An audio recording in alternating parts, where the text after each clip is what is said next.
গ্রাম বাংলার প্রায় হাজারো বছরের ঐতিহ্যবাহী লোকসংস্কৃতির একটি অংশ হচ্ছে কিচ্ছাপালা।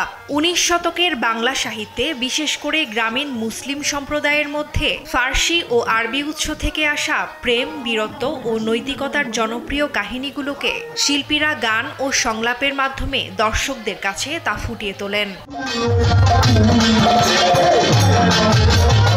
লোকজ কাহিনী, ধর্মবিশ্বাস ও জনজীবনের নানা অভিজ্ঞতা গাথা থাকে এই কিচ্ছাপালায়। দিনব্যাপী চলা এই উৎসবে মহুয়া ও মলুয়ার পালা, কমলা সুন্দরীর পালা ইত্যাদি গান ও অভিনয়ের মাধ্যমে দর্শকদের সামনে উপস্থাপন করা হয়।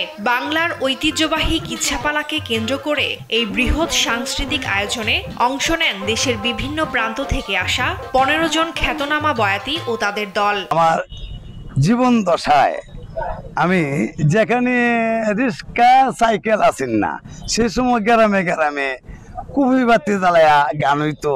তখন ডিজিটাল স্মার্ট হয়েছে এই দেশ। এই দেশে কিচ্ছা গান্ডা, গেটু গান্ডা, ডগ যাত্রা থেকে আরম্ভ করে মহুয়া মলুয়া, আর মহুয়া মলুয়াও কিন্তু আমার মুখ থেকেই প্রসার হয়েছে। বিগত অনেকদিন যাবৎ আমাদেরকে এইভাবে এই কেন্দ্র মাঠে ডাকা হয় নাই, আজকে আমাদেরকে ডাকছেন, আমরা কিচ্ছা গিয়েছি, এটা আমাদের খুব উৎসাহ পাইছি, আমরা খুব ভালো হচ্ছে। স্থানীয়রা বলছেন দীর্ঘদিন ধরে তাদের আশা ছিল উপজেলায় একটি কিচ্ছা উৎসবের আয়োজন করার। এই যে মানে সংস্কৃতি সূতিকাগার আমাদের কেন্দ্র, সেই কেন্দ্রায় কিচ্ছারও মানে জন্মভূমি এবং বিকাশ ভূমি, সেইখানেই তো কিচ্ছা উৎসব হবে।